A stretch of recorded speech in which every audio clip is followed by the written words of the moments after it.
വശ്യസുന്ദര കാഴ്ചകൾക്കപ്പുറം ഈ യാത്ര ഒരു ദൗത്യത്തിലേക്കാണ്.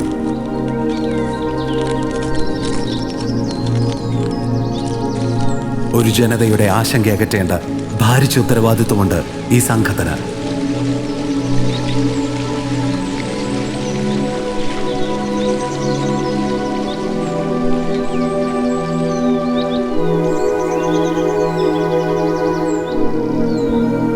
മൂന്നാറിലെ മനുഷ്യ വന്യജീവി സംഘർഷത്തിന്റെ കഥ ഇവിടെ തുടങ്ങുന്നു.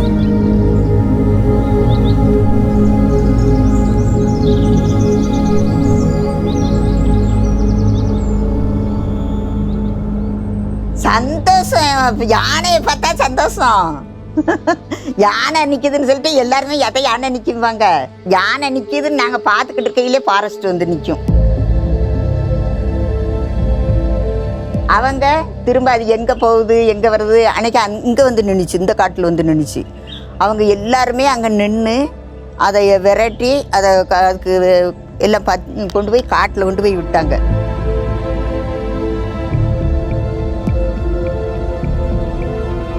நாங்கள் வந்து பரம்பரையாக எங்கள் பாட்டி தாத்தா எல்லாருமே நாங்கள் இங்கே இருந்தவங்க தான். அப்போ எங்கள் அப்பா அம்மாவும் தேயிலைக்காட்டில் வேலை செஞ்சவங்க.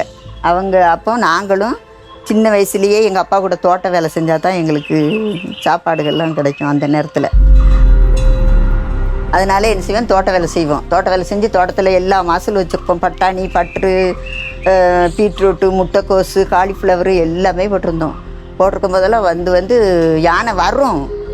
ஒரு 3 மணிக்கு வரும், நல்லா தின்னுட்டு 4-4:30 போயிடும். ஆனால் இப்படி ரேஷன் கடைகள் அங்கே இந்த அங்கே உடைக்க இங்கே உடைக்க அந்த வேலையெல்லாம் இப்போ தான் ஒரு 2 வருஷமாக இந்த யானை செய்யுது.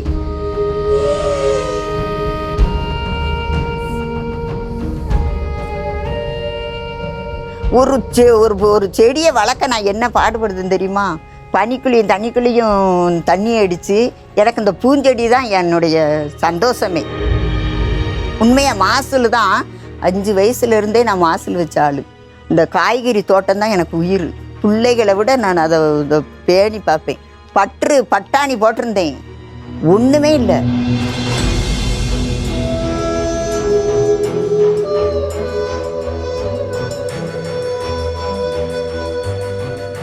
ட்ரெயினிங்கில் வரும்போது யானை கரெக்டாக நேராக வந்துச்சு. அப்போ டிரைவர் என்ற இடத்துல சொல்லி, எஸ்ஐக்கு ஆனை ரோட்டில் வந்துக்கிட்டு இருக்கு, பக்கத்துக்கு வந்துருச்சுன்னு சொல்லி நம்ம எடுத்து சொன்னதுக்கு ஒரு செகண்டில் ஆனை வந்துட்டு வண்டியில் மேலே ஃப்ரண்டில் வந்துட்டு வச்சு அப்படியே அமுக்கிருச்சு. அமுக்குன உடனே டிரைவர் கீழே விழுந்துட்டாப்புல. நான், என் ஒய்ஃபு, என் மோள் 3 பேரும் வண்டிக்காத்து சைடில் கிடக்கும். பிறகு நான் கையெடுத்து நான் இப்படி கும்பிட்டதா, ஐயப்பா போயிருட்டுன்னு கும்பிட்டதா. பின்னாடி கூடி வந்துட்டு வண்டிக்கு ஆட்டோவுக்கு பின்னால் வந்துட்டு மேலே கூடி இப்படி கை வச்சு தடவிட்டு இங்கே ஒரு அமுக்குனதான். அமுக்குன சேஷத்தில் எந்த வைப்புக்கு வந்துட்டு காலில் உள்ள ஃப்ராக்சர் ஆயிடுச்சு. மூளை வந்துட்டு அடியில் வச்சு இங்கே வாயை அணைச்சி ஒச்ச இல்லாத மூளை வந்துட்டு அங்கனே வச்சதான். பின்ன நானும் வண்டிக்காத்து கிடந்து மோளில் எந்திரிச்சிட்டு வண்டியை விட்டு இங்கே சாடணும்.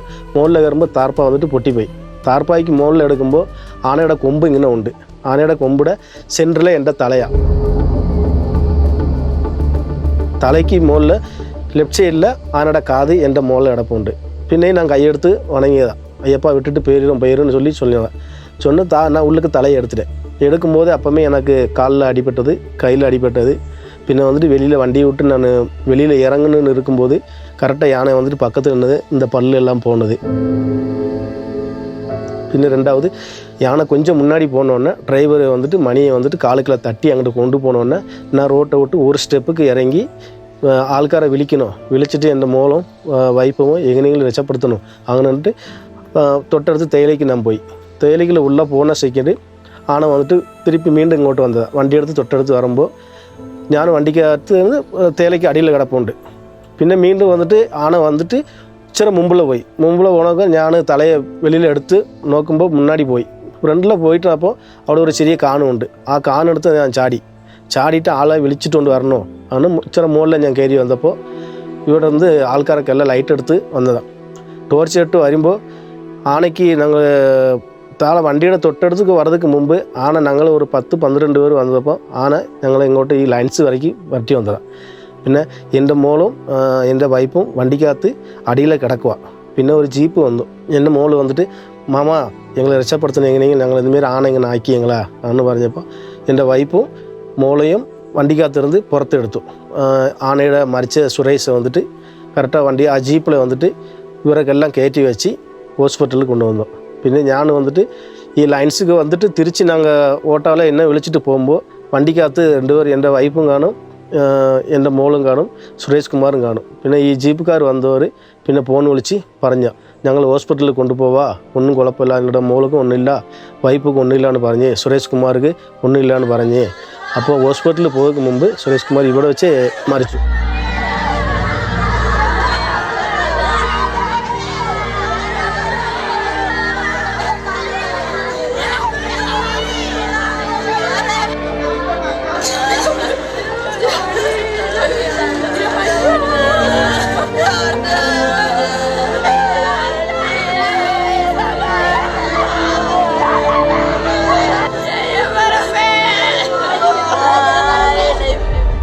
இங்கே கல்யாணம் முடிச்சு வந்து 16 வருஷம் ஆச்சு.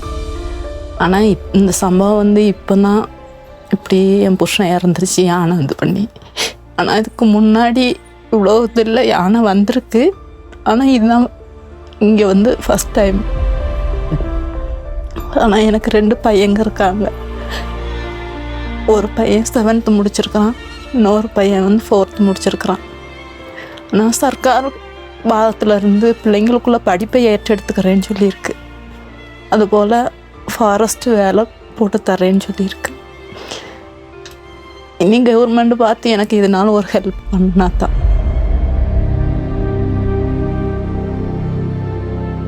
ஆனால் அவங்க ஃபேக்ட்ரி ஆளுகளை எடுத்துகிட்டு வர்றப்ப தான் யானை இதானது.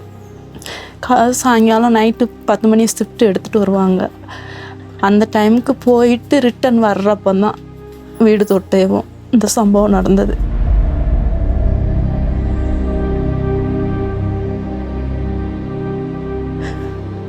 நான் ஹாஸ்பிட்டல் போகிற வரைக்கும் என் புருஷன் உயிரோடு இருக்கும்னு நினச்சேன். ஆனால் அதுக்கப்புறம் தான் தெரியும் இறந்துடுச்சு.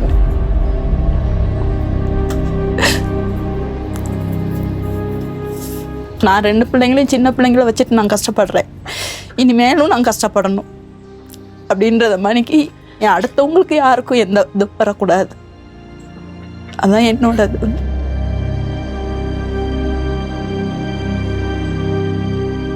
പിന്നെ ആന എന്ന് പറയുമ്പോൾ ഇപ്പോൾ എവിടെ നിന്ന് വരുന്നു എന്നുള്ളത് നമുക്ക് അറിയാൻ പറ്റുന്നില്ലല്ലോ.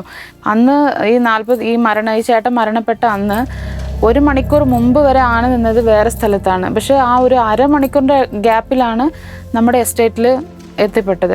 അത് എങ്ങനെയെന്ന് പോലും ഇപ്പോൾ ആൾക്കാർക്കൊന്നും യോജിക്കാൻ പോലും പറ്റുന്നില്ല. സോ അത്ര വേഗത്തിലാണ് അത് കടന്നു വന്നിട്ടുള്ളത്.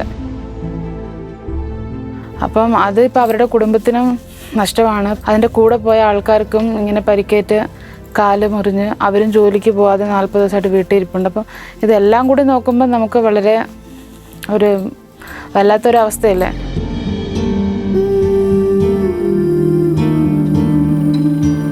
ഫോറസ്റ്റുകാർ വന്നിട്ട് ഞങ്ങളെ കാണാൻ വരുന്നത് ഞങ്ങൾ വീട്ടിലേക്ക് ഡിസ്ചാർജ് அதுக்கு 1 ദിവസத்துக்கு മുമ്പ് വന്നായിരുന്നു. അവർ വന്ന് എന്നാ പ്രശ്നം എങ്ങനെ നടന്നത് എൻ്റെ അടുത്ത് ചോദിച്ചു. അപ്പോൾ ഞാൻ ഉള്ള കാര്യം അവരുടെ അടുത്ത് പറഞ്ഞു, ഇങ്ങനെയാ സാറേ സംഭവം നടന്നത്, ഇങ്ങനെയാ സാറേ എന്ന് പറഞ്ഞപ്പോൾ അവർ പറഞ്ഞു നിങ്ങൾക്ക് എന്തെങ്കിലും ഭക്ഷണം കഴിക്കണോ, ഇല്ല ഒരു ബിസ്ക്കറ്റ് വേണോ, ചായ വേണോ, എന്ത് വേണമെങ്കിലും പറഞ്ഞേരേ, നമ്മൾ വന്നിട്ട് അതിൻ്റെ സഹായം നിങ്ങൾക്ക് ചെയ്തേക്കാം അങ്ങനെ പറഞ്ഞിട്ട് പോയതാണ്. പിന്നെ അതിന് കളിച്ചിട്ട് ഫോറസ്റ്റുകാർ നമ്മളടുത്ത് ഒന്നും ഇതിനു വരയ്ക്കും ഒന്നും ചോദിച്ചിട്ടില്ല. ഫോറസ്റ്റുകാർ നമുക്ക് എപ്പോഴും സഹായിക്കാറുണ്ട്. എന്ത് ആവശ്യമുണ്ടെങ്കിലും അവർ വന്ന് നമുക്ക് വിളിച്ച ഉടനെ ആ സ്ഥലത്തെത്തി അവർ അതിനുള്ള ഒരു സൊല്യൂഷൻ തരാറുണ്ട്. പക്ഷേ ആ ഒരു ദിവസം നടന്ന ആ സംഭവം എന്ന് പറയുന്നത് ഞങ്ങൾക്കൊരു വലിയ ഡിസപ്പോയിൻമെൻ്റ് ആണ്. അറിഞ്ഞ ഉടൻ തന്നെ നമ്മൾ എന്ത് ചെയ്തിട്ടുണ്ട്, അവിടെ എത്തി ബാക്കിയുള്ള അവിടുത്തെ പ്രശ്നങ്ങൾ നിയന്ത്രിക്കുക. അതേസമയം തന്നെ നാട്ടുകാർ അവരെ എന്ത് ചെയ്തിരുന്നു, ഹോസ്പിറ്റലൈസ് ചെയ്തിരുന്നു. അപ്പോഴവിടെ ഒരു ജനകീയ പ്രക്ഷോഭത്തിനുള്ള സാധ്യതയും അല്ലെങ്കിൽ അങ്ങനെ ഒരു സംഭവം ഉണ്ടായപ്പോൾ നമുക്കൊരു നിർദ്ദേശം കിട്ടി, എന്ത് ചെയ്ത് നിങ്ങളിപ്പോൾ നേരിട്ട് ഹോസ്പിറ്റലിലേക്ക് എന്ത് ചെയ്യരുത്, പോകരുത് എന്ന് നിർദ്ദേശം കിട്ടിയതുകൊണ്ട് നമ്മൾ എന്ത് ചെയ്യുന്നു, അല്പനേരത്തേക്ക് മാറി നിന്നു. പക്ഷേ രാവിലെ നമ്മൾ എന്ത് ചെയ്തു, എത്രയും പെട്ടെന്ന് തന്നെ അവർക്ക് കൊടുക്കാനുള്ള ധനസഹായം മറ്റു കാര്യങ്ങളും ഒക്കെ എന്ത് ചെയ്തിട്ടുണ്ട്, റിലീസ് ചെയ്തിട്ടുണ്ട്. വന്യജീവി ആക്രമണത്തിൽ മരണപ്പെടുന്ന ആളുകളുടെ കുടുംബങ്ങൾക്ക് സർക്കാർ നൽകുന്ന ധനസഹായം 10 ലക്ഷം രൂപ ഇന്ന് തന്നെ ഈ ബോഡി പോസ്റ്റ്മോർട്ടം ചെയ്യുന്നതിന് മുമ്പ് തന്നെ അദ്ദേഹത്തിൻ്റെ വൈഫിനെ ഏൽപ്പിക്കാൻ വേണ്ടി തീരുമാനിച്ചു. ഓട്ടോറിക്ഷയിൽ ഉണ്ടായിരുന്ന മറ്റു 3 പേരിപ്പോൾ ട്രീറ്റ്മെൻറ്റിലാണ്. GH-ൽ ഇപ്പോൾ ആശുപത്രിയിലുണ്ട്. അവരുടെ ട്രീറ്റ്മെൻറ്റ് ചെലവുകൾ മൊത്തം ഈ വനവകുപ്പ് ഏറ്റെടുക്കും. അങ്ങനെ പലപ്പോഴും നമ്മൾ കൃത്യമായിട്ട് കാര്യങ്ങൾ ചെയ്യുന്നുണ്ട്. എന്നപ്പോൾ ഇതെല്ലാം സമയത്ത് ജനങ്ങളിലേക്ക് എത്തുന്നുണ്ടോ എന്നുള്ള കാര്യത്തിൽ സംശയമാണ്. ഇപ്പോൾ നമ്മളിങ്ങനെ ചെയ്ത കാര്യങ്ങൾ ഇപ്പോൾ ഒരു മീഡിയ ഉള്ളത് കൊണ്ട് മാത്രമേ നമുക്കിത് പറയാൻ പറ്റുന്നുള്ളൂ.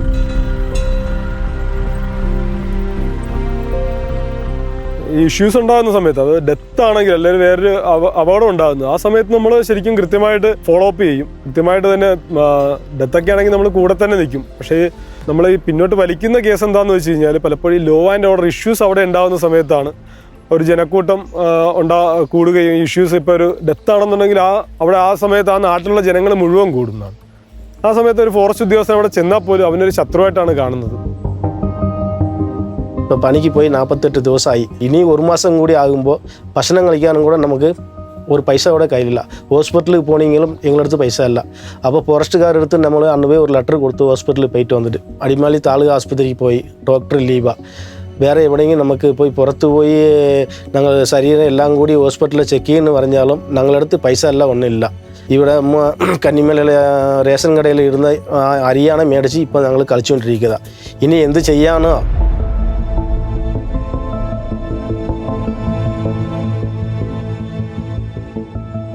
വന്യജീവി സംരക്ഷണത്തിൽ ഈ തദ്ദേശീയർ അവർക്ക് കാട്ടിൽ നിന്ന് പുറത്തേക്ക് എപ്പോഴും പോകാൻ പറ്റില്ല. അവരുടെ കുട്ടികളെ സ്കൂളിൽ ട്യൂഷന് പോകാൻ വിടാൻ പറ്റില്ല. നമ്മൾ അനുഭവിക്കുന്ന, നമ്മൾക്ക് ഇഷ്ടപ്പെടുന്ന കുറേ സംഭവങ്ങളൊക്കെ അവർക്ക് നഷ്ടപ്പെടുന്നുണ്ട്. ആ ഒരു നഷ്ടത്തിൻ്റെ കണക്കും കൂടി കണക്കിലെടുത്ത് വേണം അവരെ നമ്മൾ സമീപിക്കാൻ. അപ്പോൾ അവരുടെ ആ ഒരു ജീവിതത്തിൻ്റെ ത്യാഗങ്ങൾ, അതിനും കൂടിയുള്ള ഒരു നഷ്ടപരിഹാരം നമ്മൾ കൊടുക്കേണ്ടതാണ്.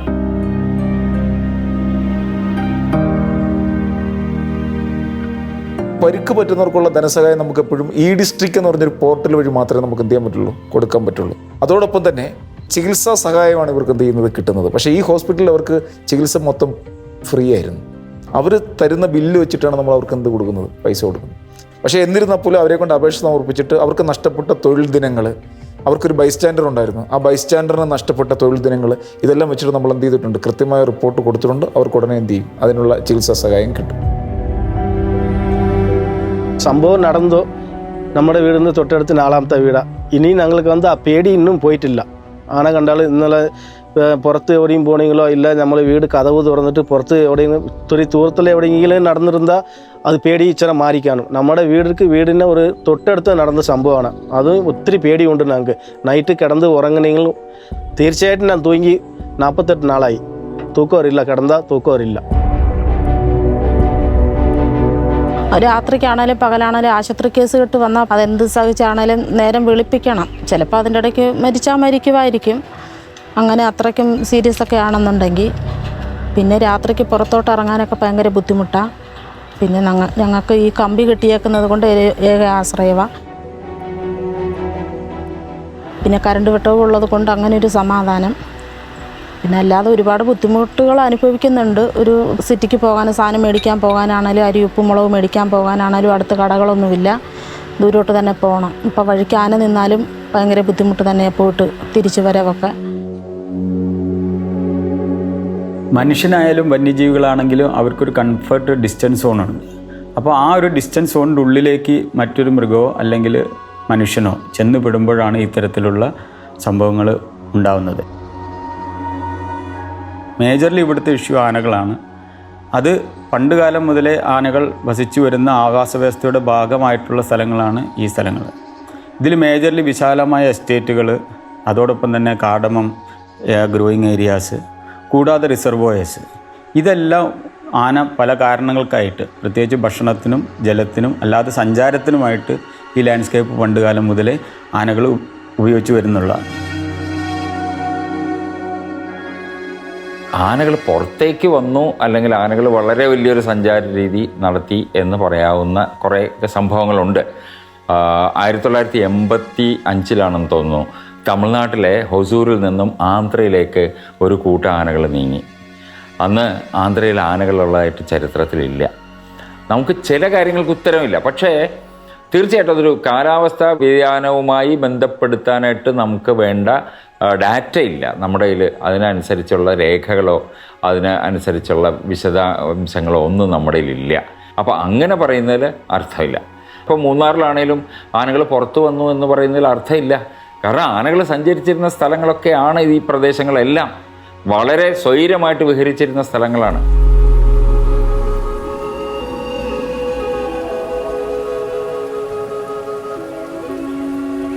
നമ്മൾ ആ മേഖലയ്ക്കായിട്ട് 5ഓളം RRT ടീമുകളെ എല്ലാ സമയങ്ങളിലും നിയോഗിച്ചിട്ടുണ്ട്. ഈ എസ്റ്റേറ്റുകളിൽ ഈ ആനകൾ സഞ്ചരിക്കുന്നത് പലപ്പോഴും രാത്രി കാലങ്ങളിൽ ഇവർക്ക് പ്രെഡിക്റ്റ് ചെയ്യാൻ പറ്റുന്നതിൻ്റെ അപ്പുറത്താണ്. അപ്പോൾ പലപ്പോഴും ഈ തരത്തിലുള്ള ആക്സിഡൻസ് ആണ് ഈ ലാൻഡ്സ്കേപ്പിൽ ഈ മരണങ്ങളിലേക്ക് കാരണമാകുന്നത്.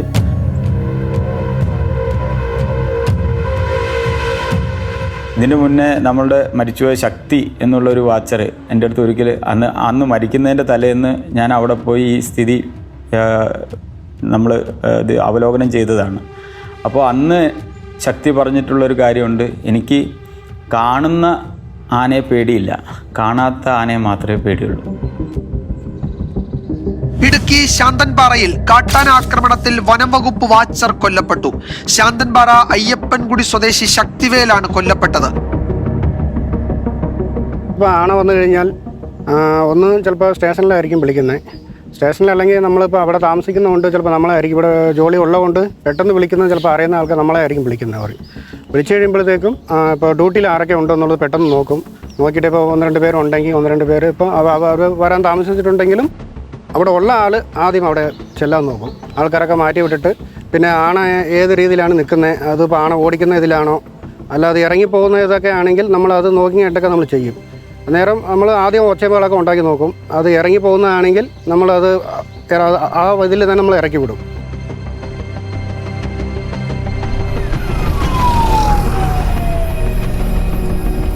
അപ്പോൾ ഇത്തരത്തിലുള്ള അനിഷ്ട സംഭവങ്ങൾ ഒഴിവാക്കാനായിട്ട് നമ്മളവിടെ early warning system already in place ചെയ്തിട്ടുണ്ട്. ഇപ്പോൾ ഈ അലേർട്ട് സിസ്റ്റം ഉപയോഗിക്കുന്നവരെല്ലാം അവരെല്ലാം ഇത് ഉപയോഗപ്രദമാണെന്ന് പറയുകയും ചെയ്തിട്ടുണ്ട്.